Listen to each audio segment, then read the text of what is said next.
నమస్కారం. ముఖ్యంగా మీడియా మిత్రులకు, మా కార్యకర్తలకు, శ్రీశైలం నియోజకవర్గం బాధ్యులకు అందరికీ కూడా లంబాడి హక్కుల పోరాట సమితి తరఫున నూతన సంవత్సర శుభాకాంక్షలు తెలుపుతున్నాం. అలాగే నా పేరు ఆర్ కైలాస్ నాయక్. నేను ఆంధ్రప్రదేశ్ లంబాడి హక్కుల పోరాట సమితి రాష్ట్ర ఉద్యమాలలో పనిచేస్తూ లంబాడీల హక్కుల కోసం, రాజ్యాంగబద్ధ హక్కుల కోసం నిరంతరం పోరాటం చేస్తున్న ఈ సంఘము కొన్ని ఆంధ్రప్రదేశ్కు సంబంధించిన విషయాలను మాట్లాడాలనుకున్నాం. దాంట్లో భాగంగానే ఈరోజు శ్రీశైలం నియోజకవర్గంలోని ముఖ్య కార్యకర్తల సమావేశం ఏర్పాటు చేసుకున్నాం.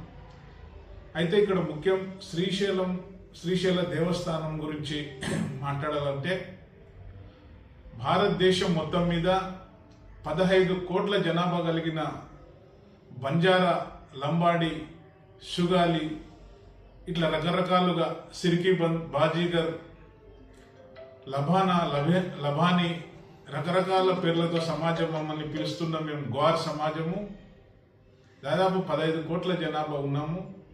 ముఖ్యంగా శ్రీశైలం దర్శనానికి వచ్చే భక్తులు అంటే ఇటు కర్ణాటక ఉండొచ్చు, మహారాష్ట్ర ఉండొచ్చు, తమిళనాడు ఉండొచ్చు, పక్కలో ఉన్న తెలంగాణ ఉండొచ్చు, భారతదేశంలో ఉన్న వివిధ రాష్ట్రాలు, కేంద్ర ప్రాంతాల నుండి దర్శనానికి వస్తున్న బంజారా కుటుంబాలు, బంజారా ప్రజలు ఇక్కడ చాలా ఇబ్బంది పడుతున్నారు. ముఖ్యంగా మేము గత 30 సంవత్సరాల నుండి ఉమ్మడి ఆంధ్రప్రదేశ్లో ఉన్నప్పటి నుండి రాష్ట్ర ప్రభుత్వాలకు, మంత్రులకు, నాయకులకు విన్నవిస్తున్నాం.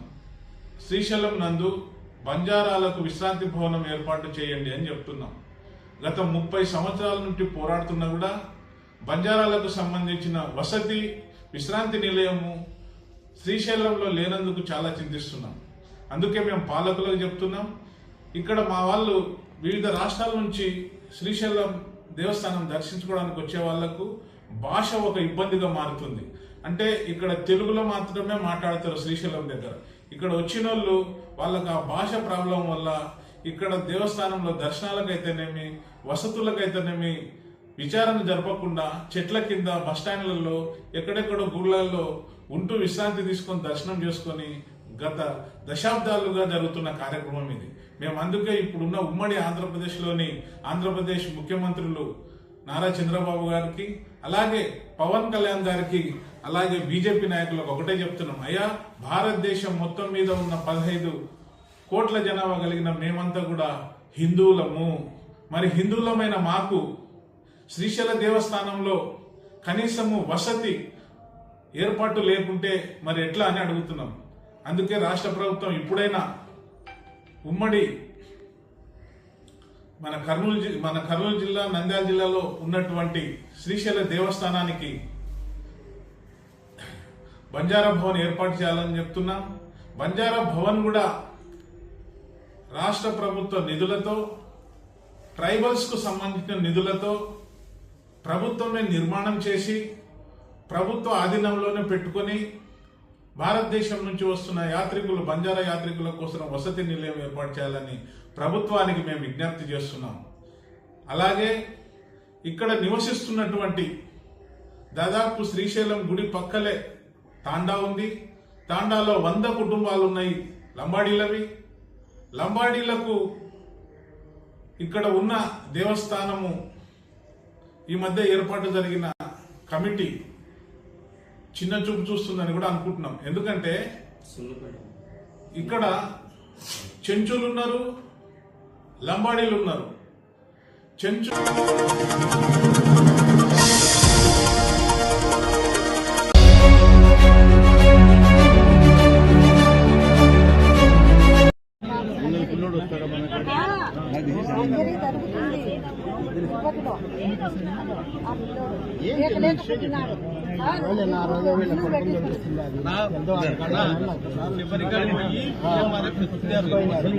మన కాడికి వచ్చారు.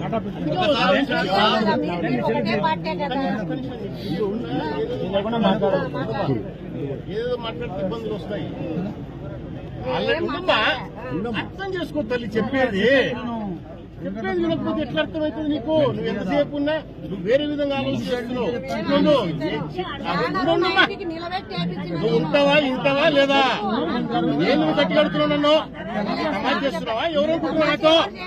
ఎవరనుకుంటున్నావు? నేను ఏమనుకుంటున్నావు? ఏమనుకుంటున్నావు అసలు నువ్వు? నువ్వేమనుకుంటున్నావు?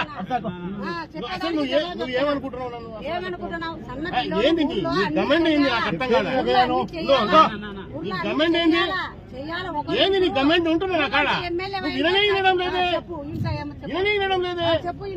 ఒక్కసారి ఎవరికైనా సీఎంఆర్ఎఫ్ వచ్చిన తర్వాత ఎంపీ కాదు, ఎమ్మెల్యే కాదు, ముఖ్యమంత్రికి కూడా 3 ఏళ్ల వరకు చేయనికి లేదు. అప్పటికి నీకు తెలియదు. కాగితాలే పట్టుకోలే, నువ్వు పట్టుకోలే. మా పిల్లోడు చెప్పిన కాగితాలే పట్టుకోలేమా?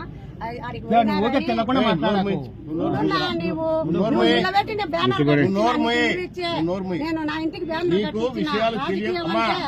విషయాలు తెలియకుంటే తెలుసుకోండి, చెప్తాము.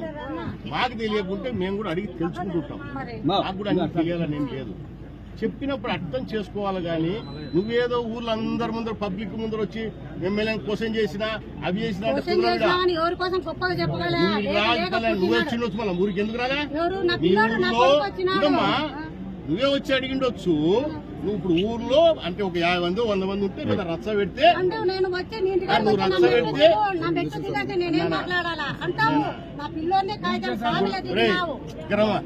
ఇప్పుడు ఏమనాలి నిన్ను? వీళ్ళందరూ అడుగు. ఇంతవరకు బుడ్డ రాజశేఖర రెడ్డి ఇంటికాడికి వచ్చిన వాళ్ళు ఎవరినే కానీ మెట్లు దిగి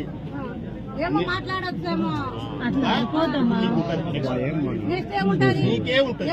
వీళ్ళందరూ నిన్న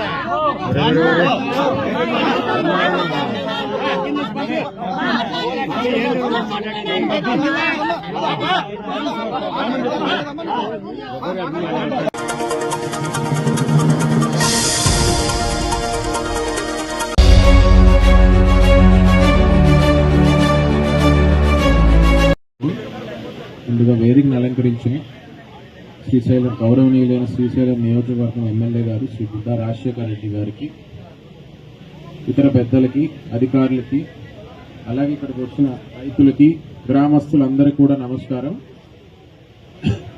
ఈ రోజు నుంచి మొదలుకొని మనం 9వ తారీఖు వరకు కూడా జిల్లా వ్యాప్తంగా రీసర్వే పూర్తయి వచ్చిన పట్టాదారు పాస్బుక్ల డిస్ట్రిబ్యూషన్ అనేది మనం చేపడుతున్నామండి. ఇలాగా ఇవాళ బండి ఆత్మకూరులో ఏ కోడూరు అనే గ్రామంలో 1258 పట్టదారు పాస్బుక్స్ అనేవి మనకి ఇవ్వడం జరిగింది. ఇందులో ఎటువంటి ఇష్యూస్ లేకుండా క్లియర్ గా ఉన్న పట్టదారు పాస్బుక్స్ మనం ఇప్పుడు డిస్ట్రిబ్యూషన్ అనేది చేస్తున్నాం. సో వచ్చిన పట్టదారు పాస్బుక్స్ లో మనకి జాయింట్ ఎల్పిఎం కేసులు ఉండొచ్చు, అలాగే మ్యూటేషన్ పెండింగ్ కేసులు ఉండొచ్చు, అలాగే ఇతర ఖాతా అప్డేషన్ పెండింగ్ కేసులు కూడా ఉండొచ్చు. వాళ్ళు కంగారు పడాల్సిన అవసరం ఏం లేదు. అవన్నీ ఇన్కార్పొరేట్ చేసిన తర్వాత మళ్ళీ ఫ్రెష్ పట్టదారు పాస్బుక్ ప్రింట్ చేసి మీకు ఇవ్వడం జరుగుతుందండి. సో మన జిల్లాకు వచ్చిన 1258 పాస్బుక్స్ ఏవైతే ఉన్నాయో అందులో క్లియర్ గా ఉన్నవే మనము మీకు చూపించి విఆర్ఓ మీ తంబ్ అయినా వేయించుకోవచ్చు, లేదా ఫేషియల్ ఐడి అయినా అంటే ఫేస్ ఫోటో అయినా తీసుకోవచ్చు, లేదా ఐరిస్ కంటి బయోమెట్రిక్ ద్వారా అయినా సరే మీరు కన్ఫర్మ్ చేసిన తర్వాత మీకు ఆ పాస్బుక్ ఇవ్వడం జరుగుతుంది. కాబట్టి డీటెయిల్స్ అన్ని చూసుకుని క్లియర్ గా ఉన్న కేసులు మాత్రమే డిస్ట్రిబ్యూషన్ చేయమని తహసీల్దార్ కి అలాగే జిల్లాలో ఉన్న అన్ని ఆఫీసర్స్ కి కూడా ఇన్స్ట్రక్షన్ ఇవ్వడం జరిగిందండి. సో పట్టదార్ పాస్బుక్ లో ఇంకా జాయింట్ ఖాతాలుగా ఉన్నాయి, 10 మందిని కలిపి ఉంచేశారు, 6గురు కలిపి ఉంచేశారు అని మీరు కంగారు పడాల్సిన అవసరం లేదు. ఆ జాయింట్ ఎల్పిఎంస్ డివిజన్ చేసే మీకు పట్టదారు పాస్బుక్లు ఇస్తారు. అదొకటి. అదే విధంగా ఎవరైనా చనిపోయి ఉంటే అంటే ఇప్పుడు ఇందాక వచ్చి కొంతమంది అర్జీ పెట్టుకుంటా ఉన్నారు, మ్యూటేషన్ చేయవలసి ఉంది. అంటే భర్త చనిపోయారు, భార్య పేరు మీద మ్యూటేషన్ చేయాల్సి ఉంది, భర్త పేరు మీద పాస్బుక్ వచ్చిందన్నా కూడా మీరు కంగారు పడాల్సిన అవసరం లేదు. మ్యూటేషన్ చేసి భార్య పేరు ఎక్కించి అది మనం మళ్ళీ పట్టదారు పాస్బుక్ ప్రింటింగ్ కి పంపించి ప్రింట్ అయి వచ్చాక మీకు ఇస్తారండి. అదొకటి. అదే విధంగా మిగులు భూముల గురించి కూడా ఇందాక పెద్దలు కొంతమంది పాయింట్అవుట్ చేశారు. సో మిగులు భూములు తహసీల్దార్ కూడా ఇప్పుడు ఇన్స్ట్రక్షన్ ఇచ్చాను నేను.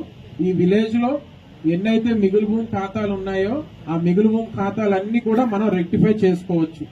మిగులు భూముల మీద మ్యూటేషన్స్ ఆపేశారు అనేది ఒకప్పుడు. ఇప్పుడు అవన్నీ కూడా ఎనేబుల్ చేస్తూ సర్క్యులర్ ఇన్స్ట్రక్షన్స్ కూడా నవంబర్ 2025లో ఇవ్వడం జరిగిందండి. సో మిగులు భూముల మీద కూడా మనం మ్యూటేషన్ అప్లై చేసుకోవచ్చు. రికార్డ్స్ లో ఉన్నట్లయితే తప్పనిసరిగా మిగులు భూములు అని వాళ్ళు పెట్టిన రికార్డు కంటే ముందు ఎవరెవరు ఉన్నారు రికార్డులో అని ప్రస్తుతం ఎవరున్నారు అనేది చెక్ చేసుకుని తప్పనిసరిగా తహసీల్దార్ అండ్ టీము ఆ మిగులు భూములు కూడా మార్చొచ్చండి. ఇప్పుడు ఆ ఆప్షన్ కూడా మనకి ఇచ్చారు. సో మిగులు భూముల్లో ఉంటే మ్యూటేషన్ అవ్వదు అనేది అపోహ. మిగులు భూముల మీద కూడా మ్యూటేషన్ అప్లై చేసుకోవచ్చు. ఏదైనా టెక్నికల్ రీజన్ వల్ల మిగులు భూములు మ్యూటేషన్ అప్లై చేసుకోలేకపోతున్నారంటే ఆ జాయింట్ కలెక్టర్ లాగిన్ తహసీల్దార్ రిపోర్ట్ పంపిస్తే నేనైనా ఎనేబుల్ చేస్తాను. ఈ విధంగా మనం లాస్ట్ 2 నెలల్లో సుమారుగా 50 మిగులు భూముల కేసులు జిల్లాల్లో మనం సాల్వ్ చేయగలిగాం. కాబట్టి మిగులు భూములు కూడా మనం ఇప్పుడు రెక్టిఫై చేయొచ్చు. అమ్మ తహసీల్దార్ గారు అండ్ ఇక్కడ ఉన్న విఆర్ఓ దీని మీద స్పెషల్ ఫోకస్ పెట్టి ఫస్ట్ ఎన్ని ఖాతాలు ఉన్నాయనేది తీసుకుని మిగులు భూములు ఒక్కొక్కటి సాల్వ్ చేసుకుంటూ అన్ని మనం అప్డేషన్ చేసుకుంటామండి. అలాగే ఇప్పుడు మనం రీసర్వే చేపడుతున్న గ్రామాల్లో కూడా పట్టా ల్యాండ్స్ లో గవర్నమెంట్ ల్యాండ్స్ లో ఒక్క మిగులు భూమి కూడా లేకుండా చేయడానికి మాక్సిమం అటెంప్ట్ అనేది చేస్తున్నాం. ఎక్కడైతే ఇప్పుడు రీసర్వే ఇంకా కొనసాగుతుందో స్టార్ట్ అవ్వబోతుందో ఆ గ్రామాల్లో మాత్రం మాక్సిమం మిగులు భూములన్నీ కూడా మనం తగ్గించడానికి ప్రయత్నం చేస్తున్నాము. కాబట్టి రైతులందరూ కూడా అందుబాటులో ఉండి రీసర్వేలో మీ ఎక్స్టెంట్స్ అనేవి ప్రాపర్ గా ఒకసారి అధికారుల దృష్టిలోకి తీసుకోవాలి. అధికారులు కూడా రైతులకు చెప్పందే రీసర్వే జరుగుతున్న విలేజ్ లో రైతులకు నోటీస్ ఇవ్వకుండా రైతుల దృష్టిలో లేకుండా ఒక రికార్డు కూడా ఎక్కించడానికి లేదండి. అది కూడా ఇన్షూర్ చేసుకోవాలి రెవెన్యూ అఫీషియల్స్.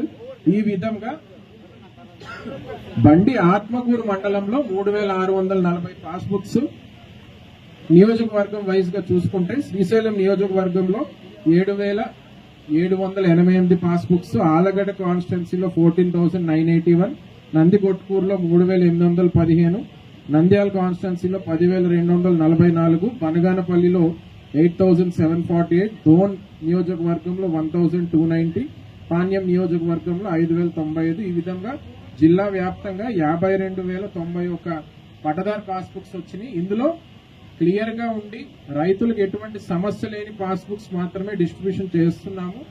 ఎక్కడైనా ఇష్యూ ఎస్కలేట్ అయితే ఆ పాస్బుక్స్ అన్ని కూడా మళ్ళీ రెక్టిఫై చేసి మీకు అందచేయడం జరుగుతుందండి. కాబట్టి ఎటువంటి కంగారు పడాల్సిన అవసరం లేదు. ఎక్కడైనా మీకు ఇచ్చిన పాస్బుక్ లో మీకు విస్తీర్ణం మీద సమస్య అవ్వచ్చు, లేదా షేప్ ఫైల్ మీద సమస్య అవ్వచ్చు. ఎక్కడైనా విస్తీర్ణం తగ్గిందని అనిపించినా, లేదా వేరే వాళ్ళకి విస్తీర్ణం ఎటువంటి రికార్డు లేకుండా పెరిగిపోయింది, ఇలాంటి కేసు ఎక్కువ దృష్టి వస్తున్నాయి. దానివల్ల మీరు కంగారు పడాల్సిన అవసరం లేదు. ఈ పాస్బుక్ వచ్చిన తర్వాత కూడా మనం అవన్నీ రెక్టిఫై చేసుకోవచ్చు. చేసుకుని మళ్ళీ పాస్బుక్ ప్రింట్ అయి వస్తుందండి మీకు. ఆ దృష్టిలో పెట్టుకోవాలి అందరూ కూడా. నాకు ఈ అవకాశం ఇచ్చినందుకు థ్యాంక్ యూ. జై హింద్. క్లినిక్ కూడా పెట్టాము. లాస్ట్ వీక్ సోమవారం కలెక్టరేట్ లో రెవెన్యూ క్లినిక్ అని పెట్టి తహసీల్దార్లు అందరిని అక్కడే కూర్చోబెట్టి, ఆర్డీఓస్ అందరిని అక్కడే కూర్చోబెట్టి ప్రజలు వాళ్ళ సమస్య చెప్తే పరిష్కరిద్దామన్న ఉద్దేశంతో రెవెన్యూ క్లినిక్స్ అనేవి పెట్టాం. ఆ రెవెన్యూ క్లినిక్ల్లో ఎక్కువగా దృష్టికి వచ్చిన సమస్య ఇనాం నుంచి పట్టాగా మార్చమని. ఇనాం అని పడిపోయింది. రీసర్వే పూర్తయిన తర్వాత ల్యాండ్ నేచర్ కాలంలో ఇనాం అని పెట్టారు, అక్కడ పట్టా అని మార్చాలి అనే రిక్వెస్ట్ ఎక్కువగా వచ్చినాయి. అలాగే సర్వీస్ ఇనాం భూములు కూడా పట్టా కింద మార్చమని రిక్వెస్ట్ వచ్చినాయి. సో ఇక్కడ మనకి రైతువారి పట్టాలు ముందే ఇచ్చేసి ఉంటాయి, లేదా మనకు ఆర్ఎస్ఆర్ అని డాక్యుమెంట్ ఉంది అంటే మన పూర్వ రికార్డుల్లో కూడా పట్టదారు పేర్లు ఆల్రెడీ ఉంటే తప్పనిసరిగా అవన్నీ ఇనాం నుంచి పట్టాగా మారుస్తాము. అందులో ఎటువంటి సమస్య లేదు. సర్వీస్ ఇనాములకు వచ్చేసరికి టెంపుల్ ఇనాము, లేకపోతే కొన్ని కాస్ట్ ఇనామ్స్ ఉంటాయి. చాకలి ఇనాం అవ్వచ్చు, కుమ్మరి ఇనాం అవ్వచ్చు. అలాగా గ్రూప్ గా ఇచ్చిన ఇనాం భూములు మాత్రం మనకు మార్చడానికి ఇప్పుడు వెసులుబాటు లేదు. కానీ అలాంటి కేసుల్లో కూడా ముందు రిజిస్ట్రేషన్ జరిగాయి. 3-4 రిజిస్ట్రేషన్లు జరిగిపోయినాయి. 3-4 పట్టదారులు చేతులు మారిన భూములు ఉంటాయి. అవి కూడా వెరిఫై చేసి కన్సిడర్ చేసి మారుస్తున్నామండి. ఆ డెసిషన్ అయితే తీసుకున్నాము. కానీ కంప్లీట్ గా అది సర్వీస్ ఇనాం, టెంపుల్ ఇనాము, లేకపోతే దర్గా ఇనాం అయితే అవి మనం మార్చడానికి లేదు. కానీ అలాంటి ఇనాం భూముల్లో మీకు పాస్బుక్లు ఇచ్చారు, రెవెన్యూ రికార్డుల్లో కూడా పట్టదారు పేర్లు ఉన్నాయి, రిజిస్టర్ ఆఫీస్ లో కూడా 3-4 రిజిస్ట్రేషన్లు అయిపోయినాయి. ఇవన్నీ తీసుకొచ్చి సర్వీస్ ఇనామని లేకపోతే ఇనామని రీసర్వేలో పెట్టుంటే మాత్రం అవన్నీ కూడా ఇప్పుడు రెక్టిఫై చేస్తాము. అందులో మీరు సందేహపడాల్సిన అవసరం లేదు. ఇది కూడా నేను మీకు క్లారిఫై చేస్తున్నాను. Thank you.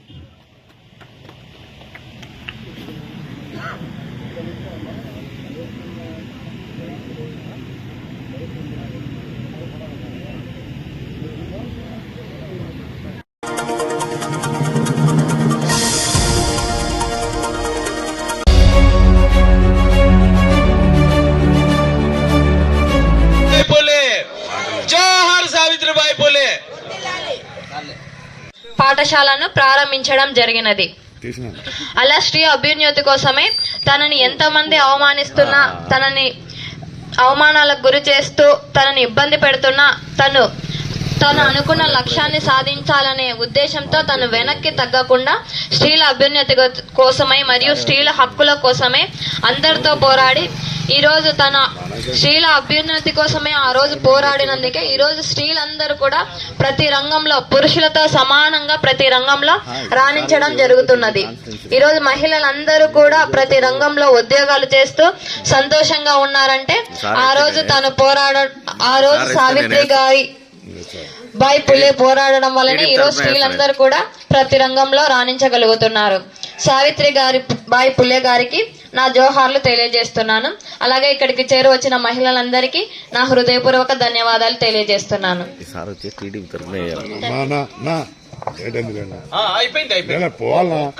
ఫోటో తీసుకోరునా?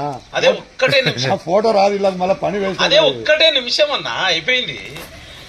మా జోహార్ సావిత్రిబాయి పూలే అంటే జోహార్ జోహార్ అనేది ఈ జ్ఞానం వస్తుంది, ఏది మంచి ఏది చెడు అనేది తెలుస్తుంది. కాబట్టి ఆమె ఒక మొరటామె, చదువు రాదు. అయితే వాళ్ళ భర్త మహాత్మా జ్యోతిరావు పూలే గారు ఆమెకు చదువు చెప్పి మరి ఆమె ద్వారా నుంచి మహిళలకు చదువు చెప్పే విధంగా చేసినాడు. ఈ దేశంలో భారతదేశంలోనే మొట్టమొదటి మహిళా టీచరు సావిత్రిబాయి పూలే. మరి ఆమె ఆ రోజుట్లో మరి భర్తలు చనిపోతే భార్యలు కూడా సజీవంగా దహనం చేసేవాళ్ళు భర్తతో పాటే. ఇది దురాచారము, ఇది తప్పు అని చెప్పి మరి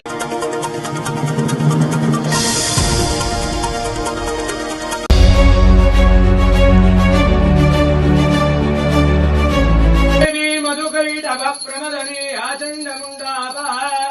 యామాయామహిషాసుర ప్రమదని యా రక్త బీజాపా యా సా శుంభరి శుంభసూదనకరి యా దేవ దేవార్చిత సా దేవీ మమ పాదు దేవమఖిలం మాతా సదాశ్చండికా ఘోరేభ్యో సఘోరేభ్యో ఘోర ఘోరతరేభ్యః సర్వేభ్యః సర్వేభ్యో నమస్తే అస్తు రుద్రరూపేభ్యః వనదుర్గా భవానీ దేవ్యై నమః. మంగళ నీరాజనం సమర్పయామి. జగదంబా మాతా కీ జై.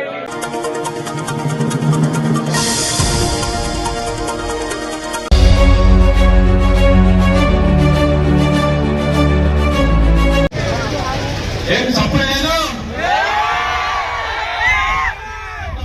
ప్రదీప్ రెడ్డికి.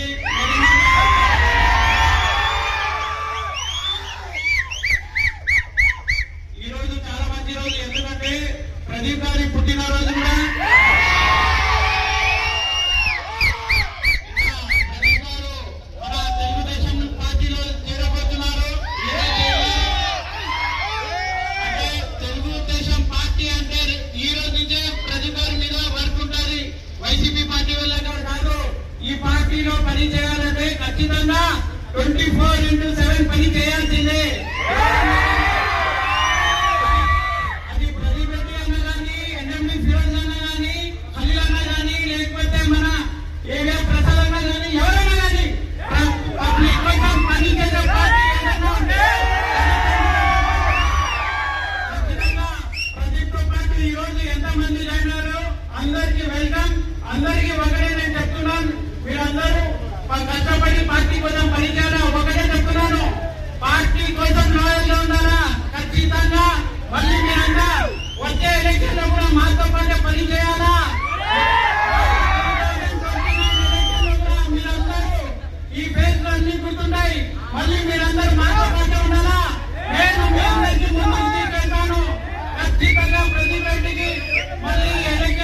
ఈ వచ్చే మున్సిపాలిటీ ఎలక్షన్ కి నేను బాధ్యత చేస్తున్నాను. కంపల్సరీ మీ వాళ్ళు ఎవరైనా ఉంటే ఖచ్చితంగా మీరందరూ తెలుగుదేశం నాయకులు ఎవరెవరు నిలబడినా అందరినీ గెలిపించే మీ మీద ఏమంటే బాధ్యత ఉంది.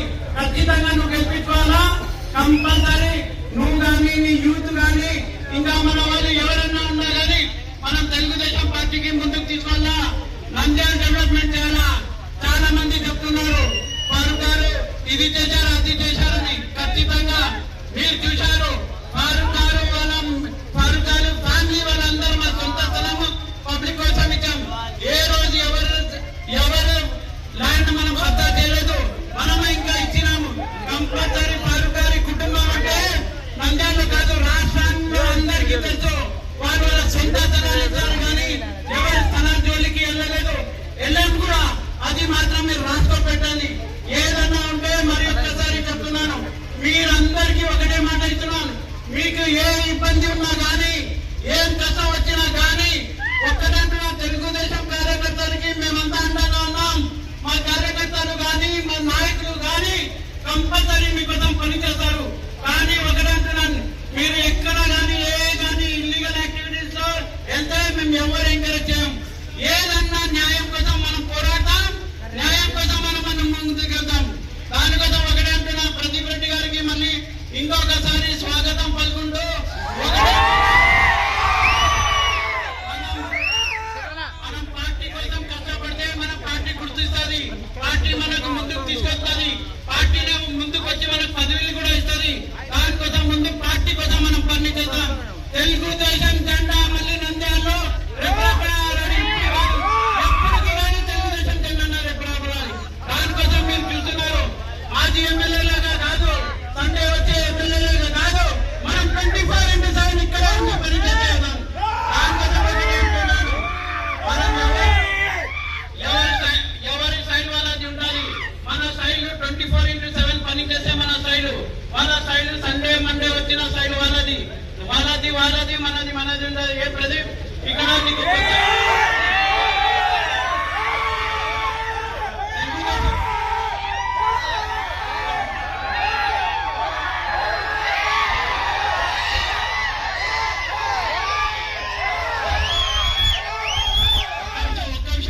తెలుగుదేశం పార్టీ అంటే ఇది క్రమశిక్షణ పార్టీ. ఇది వైసీపీ పార్టీ కాదు. ఇక్కడ రౌడీజానికి గుండాయిజానికి ల్యాండ్ హత్యాకి ఎంకరేజ్ చేయదు. ఇది క్రమశిక్షణ పార్టీ. ఇది దానికోసం మనం ముందు క్రమశిక్షణ ఉండాలి. ఇదంతా మీ బాధ్యత. కంపల్సరీ మీ రెస్పాన్సిబిలిటీ.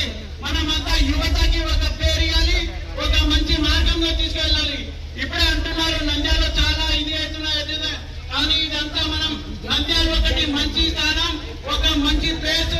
ఇక్కడ ఫ్యాక్షనిజం లేదు, గుండాయిజం లేదు, ఇక్కడ ల్యాండ్ హత్య లేదు. అది మంచి ఏమైనా ప్రాంతం ఏదైనా ఉంటే అది నంద్యాల నియోజకవర్గం అని చెప్పుకోవాలి.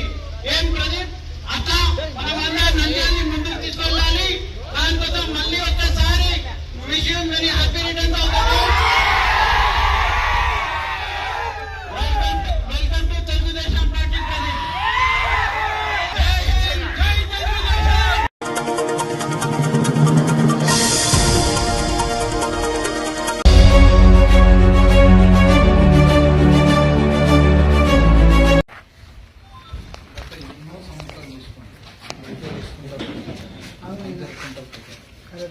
ఎవరు మన సొంతాన్ని పలకతో కనీసం రోడ్డు పూర్తి చేశాను.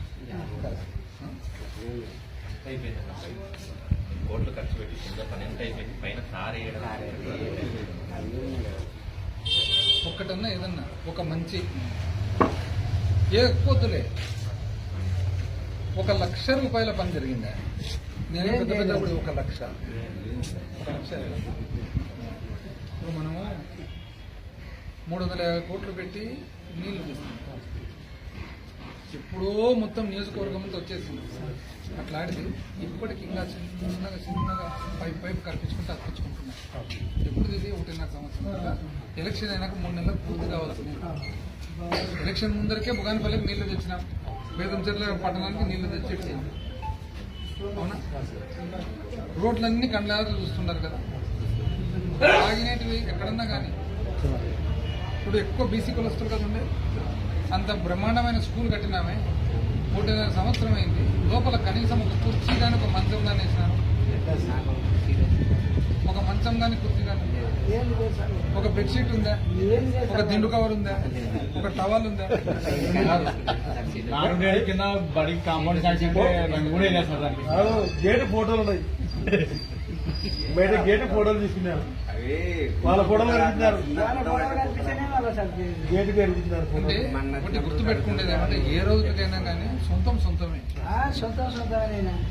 ఇప్పుడు మన ఎంబాయిలు ఉన్నాము, మన ఊరి మీద అభిమానం ప్రేమ ఉంటాం. ఒకవేళ మనం ఏ పని మీద బొంబాయికే పోయినామని అనుకో, ఎంబాయి మీద ఉండే ప్రేమ బొంబాయి మీద ఉంటుందా?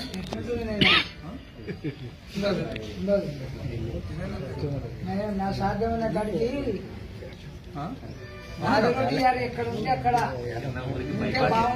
మనము ఊరాకిలి అని చెప్పిన మనం చేపించిన రోడ్ల వల్ల నీళ్ళ వల్ల ప్రతి పొలం రేటు అయింది సార్. అందరి ఆస్తి పెరిగింది. ఇంచుమించు నాకు తెలిసిన మన నియోజకవర్గంలో మిగతా అన్ని చోట్ల రూపాయిన్నర అయితే మన నియోజకవర్గంలో ₹3 అయింది. 5 కోట్ల 5 లక్షలు 6 లక్షలు పలికే పొలము 15 లక్షలు లేదు. కరెక్ట్ కదా? ఇప్పుడు ప్రతి ఒక్కరి ఆస్తి అయితే పెరిగే కదా. మళ్ళా మన ఆస్తి కోట్ల రూపాయలలో పెరిగినప్పుడు ఆ పనికి మళ్ళీ 15,000 ఆశపడితే కరెక్ట్. పోనీ ఆ 15,000 ఇచ్చితే ఒకసారి అంటే మనం మోసపోతే అర్థమైంది, 4వసారి అవునా కదా? ఇంటింటికి వచ్చి అక్క వదిలే నీకు 15 ఇచ్చారు.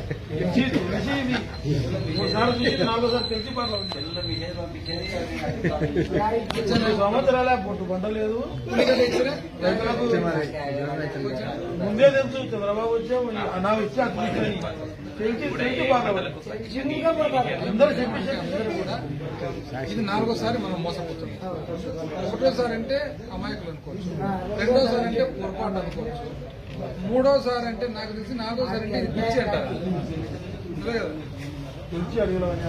జాగ్రత్తగా ఇప్పటికైనా కానీ తెలుసుకుని అందరికి కూడా చెప్పండి, పక్కన నాయన ఇంకా సార్లు ఎప్పటికైనా సార్ మా పాయిదారాలు మీరు తెప్పించిన నీళ్లు ఇప్పుడు మా నెక్స్ట్ తరానికి కూడా మాకు ఇప్పటికంతా మంచి చేసినట్టే సార్. మీరు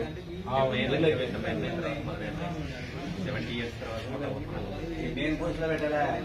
ఊర్లో ఈ కాలము పిల్లలు సహజంగా గ్రామాల్లో ఉండాలని ఏదో పట్టణం వెళ్ళిపోవాలంటారు. అక్కడ మీకన్నా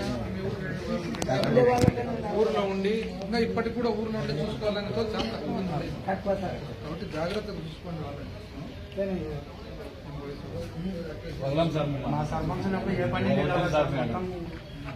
ఎందుకంటే ఈ కాలంలో ఎవరు ఉంటున్నారు? అందరు పట్టణాలకు వెళ్ళిపోతున్నారు. మంచిది కోరుకుంటున్నాను సార్. జాగ్రత్తగా చూసుకోండి అందరూ.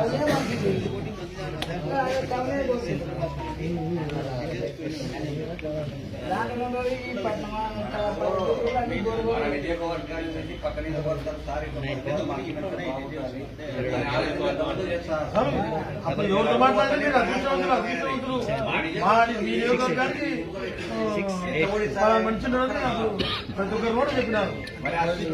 మనకేమైందంటే మన ఇంట్లో పిల్లలకి రోజు పాయసం పెట్టి పాయసం